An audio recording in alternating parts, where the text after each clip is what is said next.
Guys, welcome to our first computer lab session for EF3450. This week we're going to introduce you the RStudio and how to use it to perform basic statistical analysis.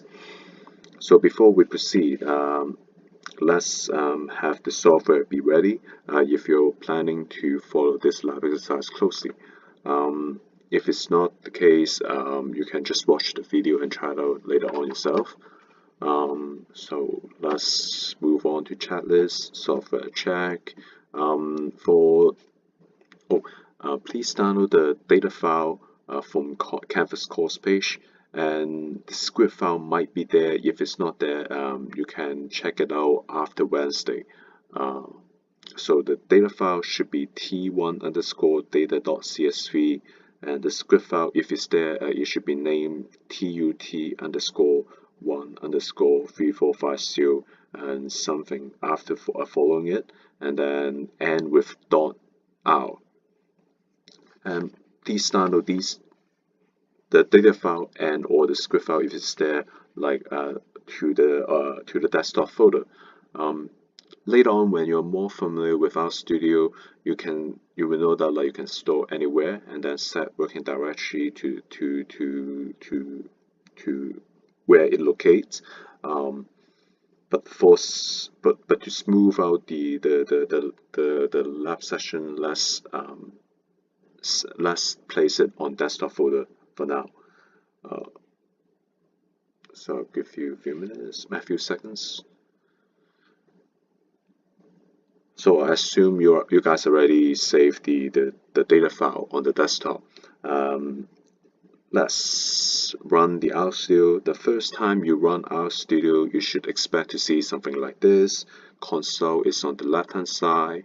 There's nothing in the global environment because you haven't run any commands to create objects yet, so it's empty. Later on, when you run commands that will generate graphical output, you will be shown on the right bottom corner. If you want to read the R documentation for certain functions, it will be shown in here as well. And yeah, you will see these. You will have a clear sense later on when we start to running on it.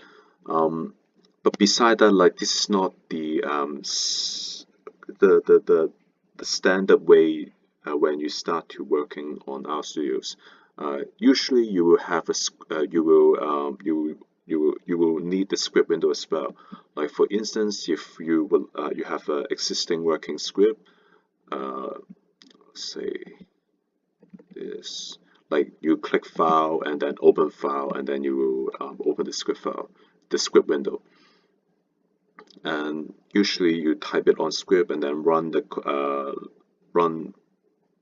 commands line by line.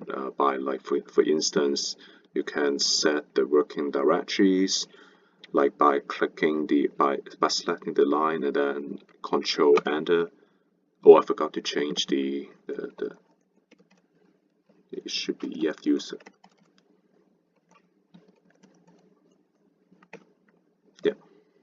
Okay. You'll see some commands will print to the console, and some commands just return the value silently. And yeah. For instance, if you some commands like get working directory, you will print the working directory by now. Yeah. That's how it takes. And then. It's not always the case that you have an existing script, right? So let's close it first, and then we'll click File tabs again, and then New File, and then choose our script, and you got an empty script. You can type the commands on console directly, but my suggestion is to put it on the script window, put it on the script, and then save it later on, because yeah, you're going to need the script. Yeah, so for instance, you can I would type something for example, set working directory to C driver.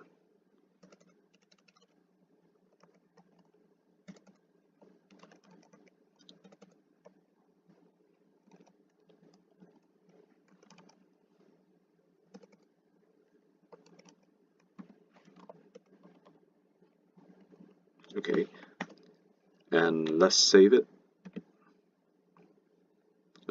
Okay, I'll name it as 2_1_3450_life coding 2. So now I have the I start a new script and then I save it, and I will continue working on this file. What else? Okay, let's pause for a moment and I will return on. I will start the exercise in the second video.